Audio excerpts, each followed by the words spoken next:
Anak-anak, kali ini Bapak akan menjelaskan materi tentang lembaga sosial, ya. Jadi materi ini merupakan bagian dari mata pelajaran IPS kelas 7, ya, di bab kedua yaitu tentang interaksi sosial dan lembaga sosial. Jadi bagaimana sih materi mengenai lembaga sosial ini? Yuk kita mulai.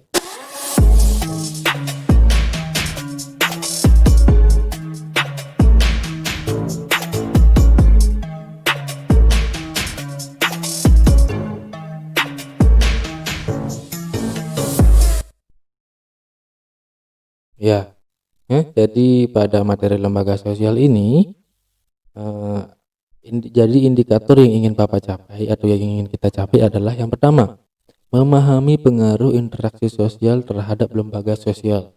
Jadi kita mempelajari apa sih hubungannya. Setelah kalian mempelajari materi ini, tahu apa sih hubungan antara interaksi sosial dan lembaga sosial. Kemudian yang kedua yaitu memahami pengertian dari lembaga sosial. Ya, jadi ini merupakan indikator ataupun harapan capaian dari setelah kalian mempelajari materi ini. Pertama, jadi jika kita kembali ingat-ingat ya materi pada subbab yang pertama yaitu mengenai interaksi sosial.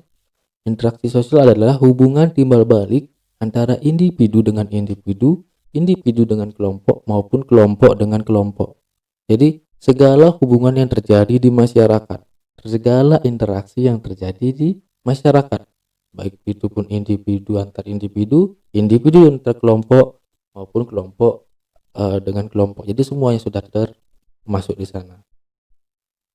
Itu kalau kita ingat-ingat pemahaman dari interaksi sosial. Terus lantas apa sih hubungan interaksi sosial dengan lembaga sosial? Nah, jika kita cari pengaruhnya itu berhubungan dengan gambar yang Bapak berikan. Yang pertama, gambar A bisa kalian lihat. Di sana ada gambar orang atau keluarga yang sedang makan. Jadi sana ada kebutuhan akan makan di sana.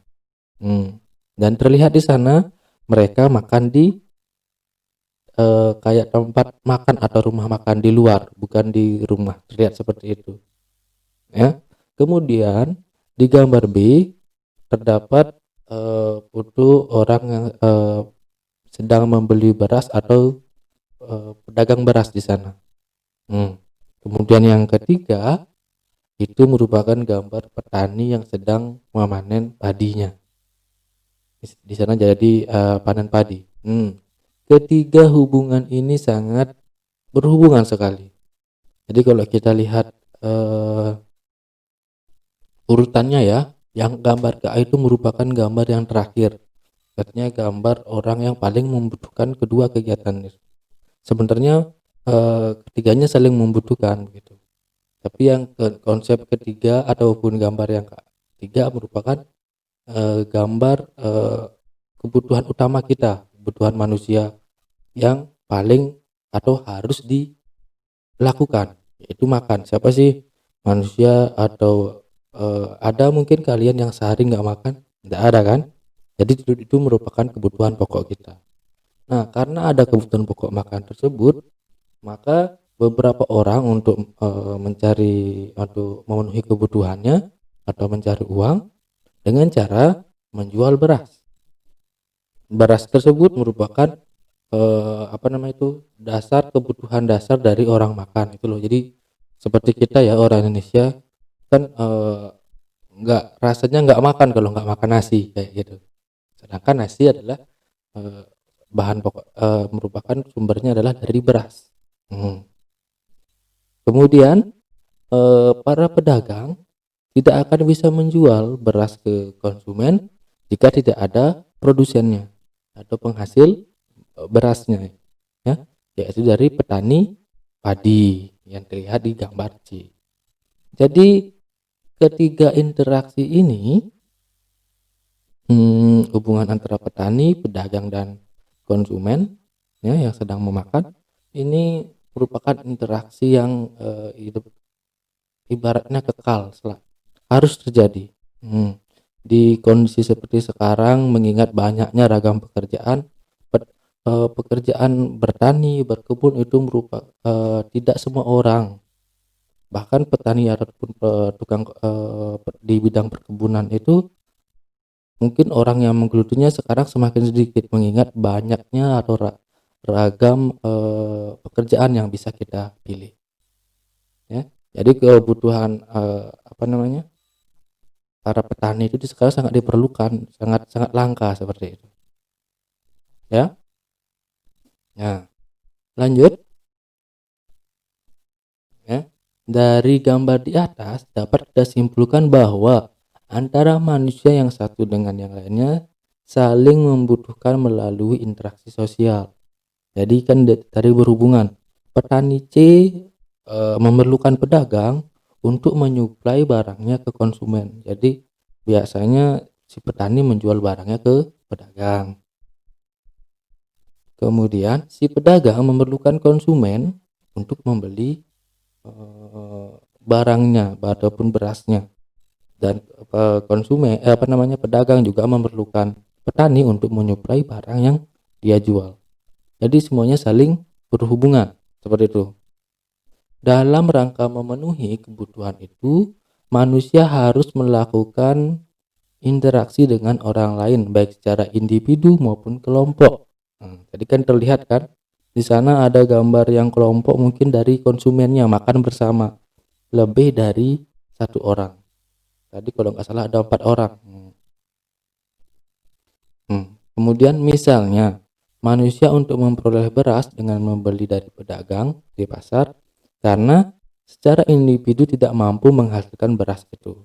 Kembali Bapak ingatkan tadi ya, karena beragamnya pekerjaan, jadi tidak semua orang, bahkan langka orang yang ingin menjadi petani ataupun berkebun di bidang perkebunan, pertanian dan perkebunan.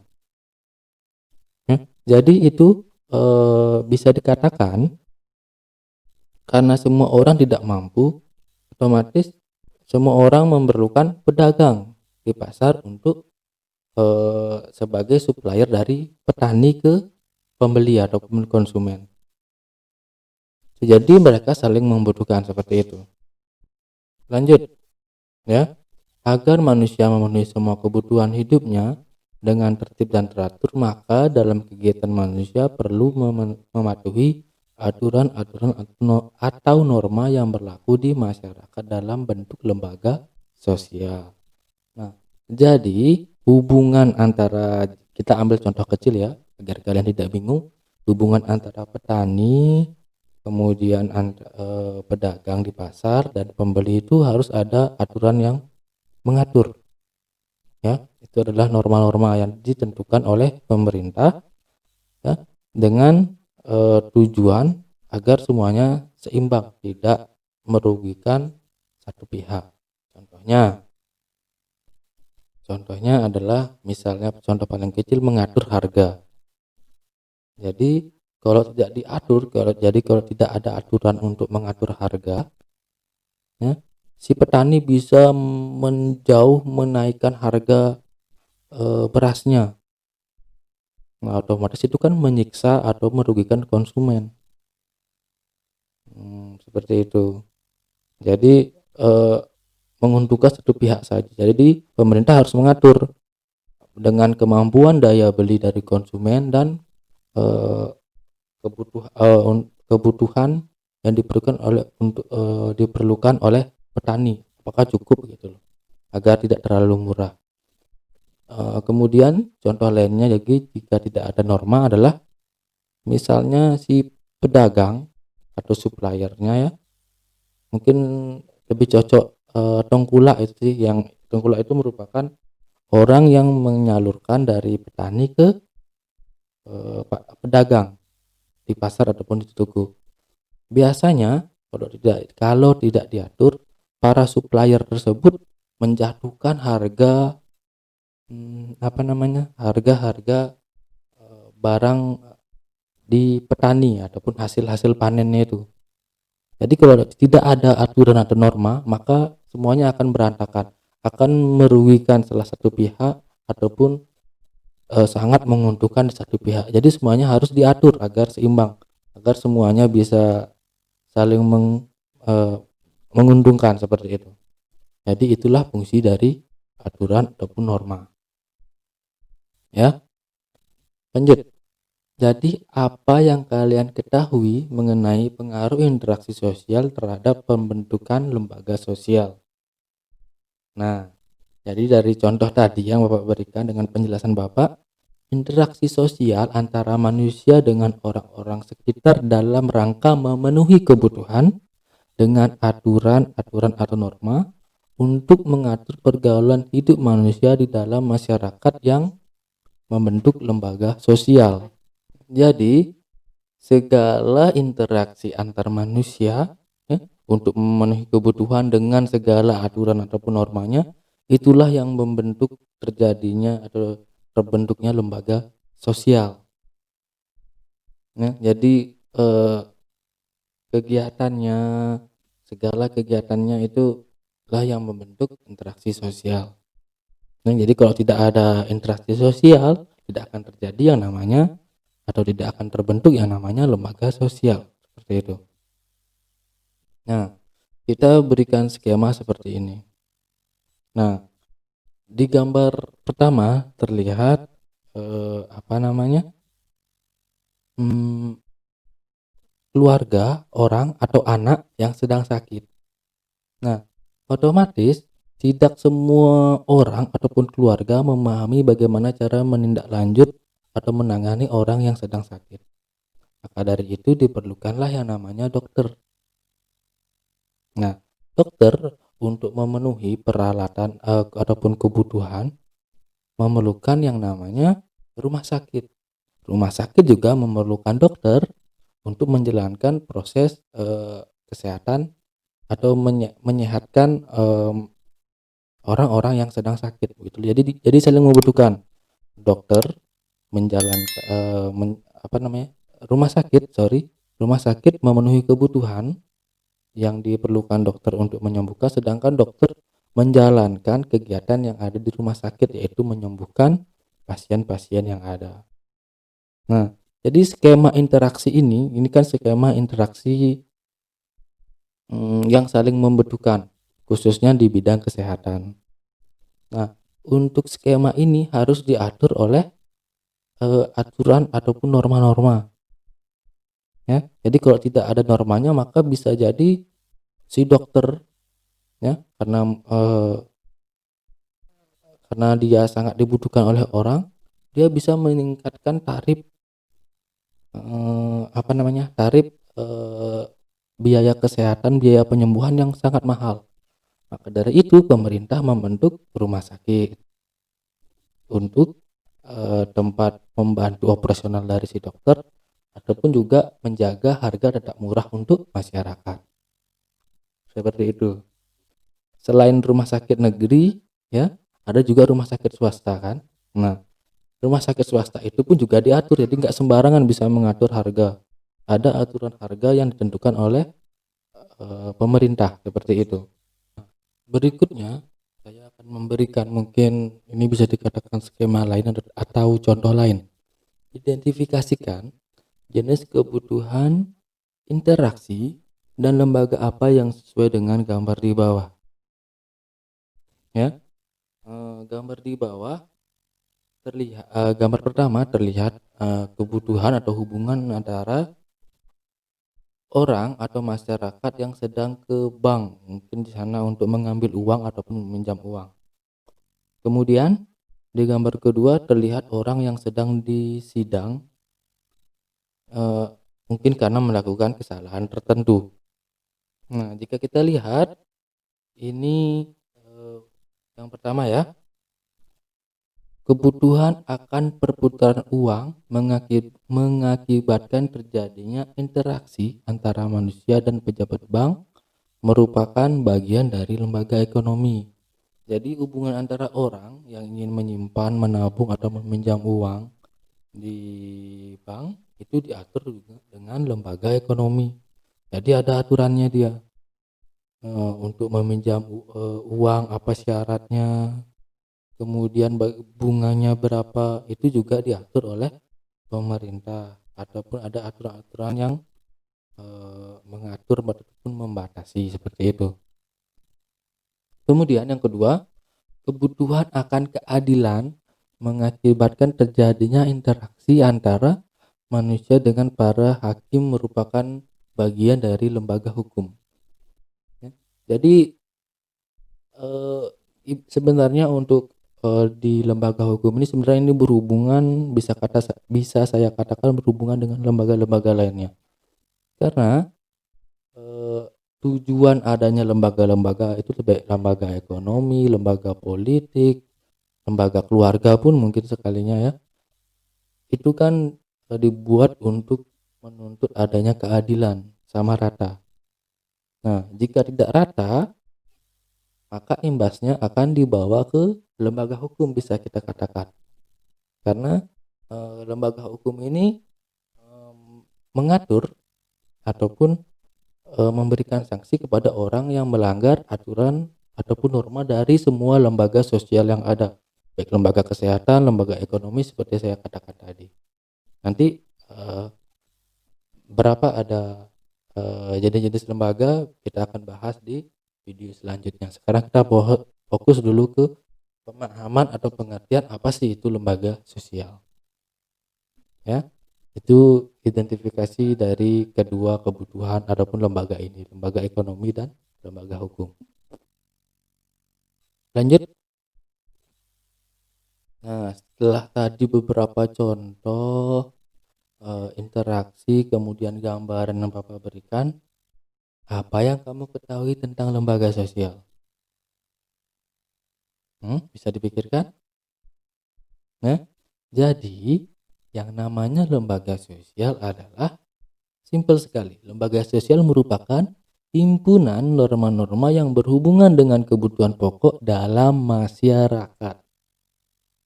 Ya, jadi lembaga itu bukan struktur organisasinya yang penting. Yang namanya lembaga sosial tersebut adalah norma-normanya. Seperti itu. Norma-norma yang berhubungan dengan kebutuhan pokok dalam masyarakat. Organisasinya ataupun strukturnya itu merupakan perangkat dari lembaga sosial. Perangkat untuk istilahnya menjalankan atau mengatur norma-norma tersebut. Seperti itu. Jadi yang namanya lembaga sosial adalah norma. Itu kata kuncinya. Ya. Kemudian yang terakhir ya, syarat-syarat adanya lembaga sosial. Yang pertama, sebagian besar anggota masyarakat menerima norma tersebut. Ya, jadi kalau memang tidak diterima dengan masyarakat, otomatis yang tidak diterima itu apa? Otomatis adalah norma yang memang merugikan masyarakat atau salah satu pihak. Ya, jadi kalau memang dirasa norma itu untuk kepentingan masyarakat, pasti masyarakat menerima. Yang kedua, norma tersebut menjiwai seluruh warga dalam sistem sosial. Jadi norma itu harus merangkul ataupun dirasakan oleh semua pihak. Ya, tidak pada satu strata sosial. Jadi semuanya harus merangkul semuanya. Harus melindungi semuanya. Semua kalangan ya. Kemudian lanjut. Norma tersebut mempunyai sanksi yang mengikat setiap anggota masyarakat. Nah, jadi harus ada sanksinya. Seperti tadi Bapak katakan ada norma apa tadi ya? Norma hukum. Kalau tidak ada sanksi, maka tidak ada alasan ataupun ketakutan orang untuk melanggar norma tersebut. Jadi kalau tidak ada sanksi, orang kan bisa berpikir buat apa saya mengikuti norma tersebut. Kalau bisa nyari untung yang lebih besar ya kenapa harus mengikuti norma itu.